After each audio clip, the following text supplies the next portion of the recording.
Service cost and patient benefits వాళ్ళందరూ ఒకసారి చదువుకుంటే అర్థమవుతుంది అధ్యక్ష. అనుకోకుండా అక్కడి నుంచో ఏ ప్యాలెస్ నుంచో వచ్చిన నోట్స్ చదువుకుంటే ఇదే సమస్య వస్తుంది అధ్యక్ష. పీపీపీకి ప్రైవేటైజేషన్ తేడా తెలియకుండా పోతుంది.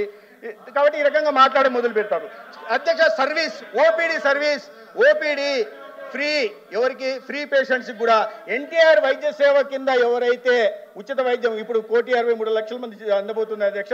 వాళ్ళందరికీ కూడా ఈ బీపీఎల్ కింద ఉన్న వాళ్ళందరికీ కూడా ఫ్రీ కాస్ట్ ఉచితంగా ఓపీడీ సేవలు, పెయిడ్ వాళ్ళకు కూడా ఉచితంగా ఓపీడీ సేవలు ఉచితంగా ఇస్తున్నాం అధ్యక్ష. తర్వాత ఐపీడీ సేవలు ఇన్పేషెంట్ డిపార్ట్మెంట్వి free IPD services up to 70% beds అధ్యక్ష. ఎవరైతే ప్రధానమంత్రి జన ఆరోగ్య యోజన, ఎన్టీఆర్ వైద్య ట్రస్ట్, సిజిహెచ్ఎస్ రేట్స్ ప్రకారం ఎవరైతే ఉన్నారో వాళ్ళందరికీ ఇస్తాం అధ్యక్ష. ఏదైనా ఉన్నాయి కదా, ఆరోగ్యశ్రీ తెచ్చినప్పుడు కూడా ఆరోగ్యశ్రీ తెచ్చింది ఎవరు? ప్రైవేట్ ఆసుపత్రులకే కదా, ప్రైవేట్ ఆసుపత్రుల కోసమే కదా తెచ్చింది. ఆనాడు అది పీపీపీ మోడలే కదా. ఆ మాత్రం అర్థం చేసుకోకపోతే బెడ్స్ 30% వాళ్ళకి మాత్రం 30% బెడ్లు మాత్రం పెయిడ్ కేటగిరీకి ఇవ్వడం జరిగింది అధ్యక్ష. ఫ్రీ పేషెంట్స్కి ఫ్రీగా drugs, free of cost IPD drugs.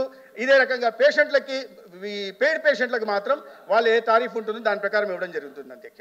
అదేవిధంగా డయాగ్నోస్టిక్ కూడా ఫ్రీ ఆఫ్ కాస్ట్లోనే పేద పేషెంట్లకు అందరూ కూడా ఫ్రీ ఆఫ్ కాస్ట్లోనే ఇవాళ డయాగ్నోస్టిక్ కానీ ఇతరత్ర చికిత్సలు కానీ ఎన్టీఆర్ వైద్య సేవ కింద ఏవైతే అందిస్తున్నామో 3,257 ప్రొసీజర్లకి ఇక్కడ కూడా అందుబాటులోకి ఉంటాయి అధ్యక్ష.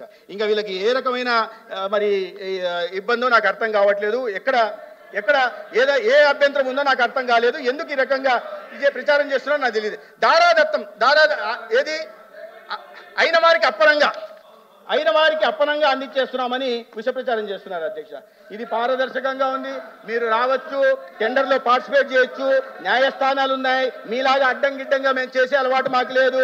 లేదా ల్యాండ్ టైటింగ్ యాక్ట్ వచ్చి ప్రభుత్వ భూముల్ని, ప్రైవేట్ భూముల్ని, చుక్కల భూముల్ని లేదా వివాదాస్పద భూముల్ని లక్షల ఎకరాలను దోచేయాలనే ఆలోచన ఉన్న ప్రభుత్వం మాది కాదు. ప్రజల పట్ల వైద్య విద్యార్థుల పట్ల, రాష్ట్ర అభివృద్ధి పట్ల, రాష్ట్ర సంక్షేమం పట్ల చిత్తశుద్ధి కలిగిన నాయకత్వం ఈ రాష్ట్రంలో ఉందనే విషయాన్ని వాళ్ళు అర్థం చేసుకోవాలి అధ్యక్ష. తర్వాత సెల్ఫీలు తీసుకుంటున్నారు అధ్యక్ష.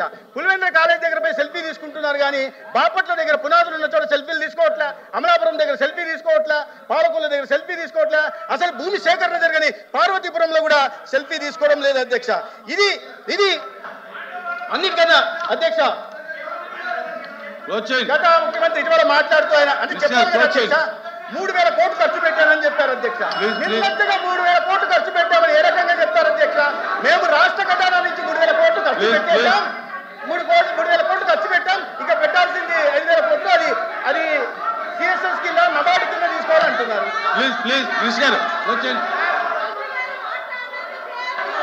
ఎల్ఓపి గారు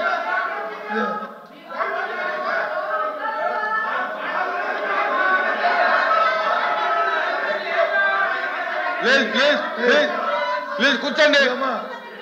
ఎల్ఓపి గారు కూర్చోండి.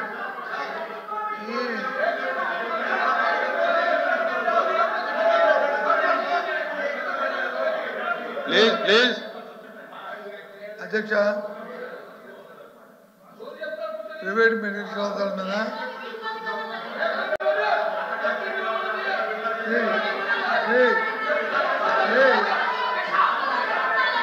మెంబర్ అట్లా మాట్లాడితే అది కరెక్ట్ కాదు. ప్లీజ్ మీరు అట్లా ఒక మంత్రిగా సమాధానం చెప్పారు.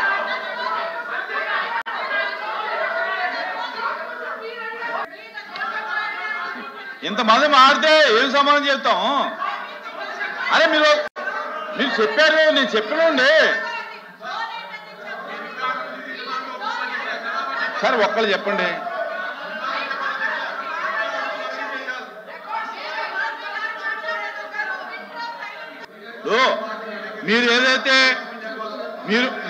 మీరు ఏదైతే ఆ వర్డ్ అభ్యంతరకరం అంటున్నారో అది కనుక అన్పార్లమెంటరీ అయితే కనుక రికార్డుని తీసేయడం జరుగుద్ది. అది ఒకవేళ అన్పార్లమెంటరీ అయితే రికార్డుని తీస్తాం. ఓకే ఎల్ఓపి గారు. అధ్యక్ష, ఇవాళ మెడికల్ కళాశాలలో కూర్చోండి, దయచేసి కూర్చోండి ప్లీజ్. కూర్చోండి. ప్రభుత్వ విధానం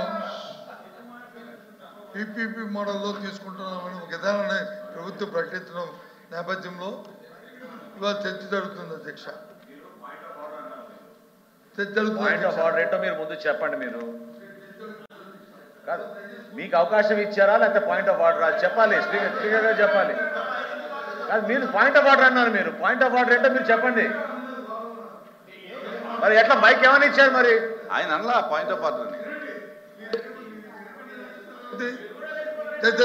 దానికి ముందు మీ తాలూకా ఛాంబర్లో అటున్న సభ్యులు పెద్దల మంత్రి గారు, మన చీఫ్ విప్ గారు, సభ్యులు మమ్మల్ని పిలిచారు. అక్కడ ఒక సిస్టర్ని అడాప్ట్ చేశారు. హౌస్లో దీన్ని చర్చ ఇవ్వాలి, ఏ విధంగా ఇవ్వాలి. మంత్రి గారు ఏం చెప్పినా ఏం మాట్లాడినా మాకు అభ్యంతరం లే. కానీ ఆయన స్టేట్మెంట్ ఇచ్చి మళ్ళీ ఆయన రిప్లై ఇచ్చుకున్నప్పుడు ఏం చెప్పినా పర్వాలేదు. స్టేట్మెంట్ ఇచ్చినప్పుడే ఆయన గంట సేపు 1:30 మొదలుపెట్టారు. 1:30కే నేను అదే చెప్తాను సార్, 1:30 చెప్తాను. 1:30 చెప్పాను. నేనేం తప్పు చెప్పండి, నేను చూసాను టైము. ఎందుకంటే స్పెసిఫిక్గా చీఫ్ విప్ గారు వచ్చి ఇంతే మాట్లాడాలని చెప్తే కాదమ్మా ప్రభుత్వంలో మంత్రికి ఉంటుంది, ఆయన మాట్లాడమని తప్పు కాదు అని ఈ మంత్రి గారు కూడా చెప్పారు, పార్థసారథి గారు కూడా. అది ఆఖరిలో ఆయన గంట సేపు చెప్పుకునే మాకు అభ్యంతరం లేదు. ఎందుకు విషయాన్ని స్టేట్మెంట్ టేబుల్ అయింది, దాని మీద క్షుణ్ణంగా క్లుప్తంగా చెప్పిన తర్వాత ఇటు మెంబర్లు అటు మెంబర్లు మాట్లాడిన తర్వాత మంత్రి గారు ఏదైనా క్లారిఫికేషన్ ఇవ్వండి. గంట సేపు 2 గంటలు 3 గంటలు కూర్చుంటాం చెప్పుకోండి. అంతేగాని ఈ స్టేట్మెంట్ ఇచ్చినప్పుడే మరి మీరు సీనియర్ కదా సభాపతి చేశారు కదా, మీరు కూడా మరి మనోహర్ గారు గౌరవ మంత్రి గారు స్టేట్మెంటే గంట సేపు చెప్తే హౌ ఇట్ ఈజ్ చెప్పండి. మరి మీరు ఏం చేస్తా మళ్ళీ వచ్చి మీరు ఇంటర్వ్యూ చేయాలంటే ఈ ధర్మ అది ధర్మ చెప్పాల్సిన క్రమంలో నేపథ్యం పాత అనుభవాలు ఎలా ఉన్నాయంటే ప్రతిపక్ష సభ్యులు మాట్లాడి మేము మాట్లాడుతున్నట్టు వాకౌట్ చేస్తున్న సందర్భాలు అనేకం అధ్యక్ష. ఈ రోజు అటువంటి ప్రమాదం కూడా ముంచుకొస్తుందని చెప్పి చెప్పాల్సిన అవసరం వచ్చింది. తండ్రి మాట్లాడితే మాకు అభ్యంతరలే. మాకు ముందు మీరు చెప్పుంటే మీకు గంట కాదు 2 గంటలకు కూర్చుంటాం. అవే చీఫ్ గారు చెప్తారు కదా 2 గంటలు కూర్చుని మాకు అభ్యంతరం. మీరు వచ్చి 2 hours కూర్చుందాం మాకు ఇంకా బయట ఇంకా మేము విధంగా ఉంటే దాన్ని అంగీకరించాం కదా. ఇప్పుడు 4 గంటలు ఉండొచ్చు, అంతే 4 గంటలు ఉండొచ్చు. ఎల్ఓపి గారు సారథి గారు చెప్పారు. ఆ రూల్ ప్రకారంలో మాకు మినిస్టర్ గారికి ఎక్కువ సమయం ఇవ్వాలి, మీ అందరికి సమాధానం చెప్పాలి కదా, ఇది ఇంపార్టెంట్ అని చెప్పాను. 2 గంటలు అని చెప్పారు చైర్మన్ గారు.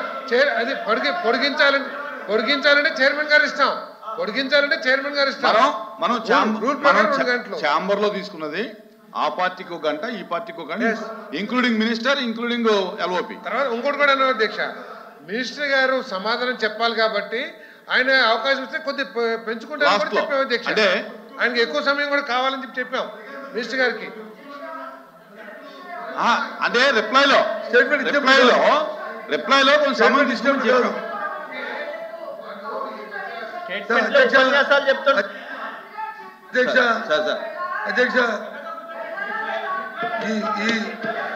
అధ్యక్ష సబ్జెక్ట్ మీద మెడికల్ వారు ఏం చెప్పినా వారి దర్శనం చెప్పుకోమండి. మాకైతే అభ్యంతరులే. మేమేం అనుకోమంటే ఇప్పుడే క్షుణ్ణంగా వింటున్నాం కూడా ఇంకా ఓపిక నశించి కంటిన్యూ చేద్దాం. ఎల్ఓపి గారు కాబట్టి లేదు సార్ది నో కాదు, మీరుండి కూడా మీరు తప్పదు. మన తత్వ ఇది మేమేమి ఆపాదించట్లేదు. ముందు మనం అనుకున్న సాంప్రదాయం ప్రకారం ఇంకా అయినప్పుడు కూడా 1/2 hour అయింది. సమాధానం గంట సేపు చెప్పుకోండి పర్వాలేదు, కానీ ఇది కాదు ఏంటి ఈ దాంతోపాటు కొన్ని స్టేట్మెంట్ కన్ఫర్మ్ అవ్వలే కదా, ఆ స్టేట్మెంట్ కన్ఫర్మ్ అవ్వకుండా దాన్ని ప్లీజ్ మంత్రి గారు ప్లీజ్ నేను మాట్లాడిన తర్వాత మీరు మాట్లాడండి ప్లీజ్. డివైడ్ అవుతూ ఏంటి డివైడ్ అవ్వకూడదు. ఈ స్టేట్మెంట్ తమరు ఇచ్చిన స్టేట్మెంట్ ఇది, తమరు ఇచ్చిన స్టేట్మెంట్ మన ఉంది. దీనికి అనుగుణంగా క్షుణ్ణంగా ప్లీజ్ ప్లీజ్ 2 hours ఎప్పుడు మంత్రి గారు ఇష్టం వచ్చిన టైం తీసుకోండి, మాకు అభ్యంతరం లేదు. కానీ సభ్యులు ఏం చెప్తారో ఈ సభ్యులు ఏం చెప్తారో విని దానికి సమాధానం చెప్పాలి కదా. నేను కాదండి అధ్యక్ష, నాకు కాదు, అది కాదు. మీరు వచ్చి వ్యక్తిగతమైన ఆరోపణలు కాదండి ఏంటి సబ్జెక్ట్ ప్లీజ్ చెప్పాను అది చెప్తారు మంత్రి గారు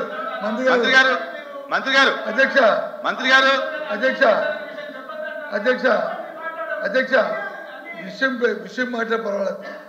స్టేట్మెంట్ మీరు రిప్లై ఇచ్చినప్పుడు మాట్లాడండి. మంత్రి గారు స్టేట్మెంట్ ఇచ్చినప్పుడు స్టేట్మెంట్ కన్ఫర్మ్ అయ్యి ఆయన జగన్మోహన్ రెడ్డి గారు మాజీ ముఖ్యమంత్రి గారి గురించి వాటి గురించి ఇప్పుడు ఈ సందర్భం కాదు. మీరు సమాధానం చెప్పినప్పుడు కంపారిజన్ చేస్తున్నప్పుడు ఈ స్టేట్మెంట్ రాయండి, ఆ పేరు రాయండి, అయితే రాయండి, ఆ స్టేట్మెంట్ రాయండి. ఏ రాజకీయ నేపథ్యం అండి? ఏంటి రాజకీయ నేపథ్యం? చంద్రబాబు నాయుడు స్టేట్మెంట్ మంత్రి కదా, ఎక్కడ డిబేట్ అయ్యారు మంత్రి గారు పొరపాటు కూడా డిబేట్ కాలేదు. దీని వెనక రాజకీయ నేపథ్యం ఉంది కాబట్టి మీరు ఈ అంశాన్ని తీసుకొచ్చారు సభలో. మనోహర్ గారు ప్లీజ్ చెప్పండి. ఆయన 3 సార్లు ముఖ్యమంత్రి చేసినప్పుడు ఏదో ఈ జ్ఞాపకం వచ్చిందా ఈ కలెక్టర్ పెట్టాలని? అవన్నీ కూడా మనం మాట్లాడతాం. కానీ మేము చెప్పాలా? అది కాదు కదా, అది తప్పు కదా. అది సందర్భం బట్టి మేము మా సభ్యులు మాట్లాడతాం, మీరు మాట్లాడుతున్నాం. జగన్మోహన్ రెడ్డి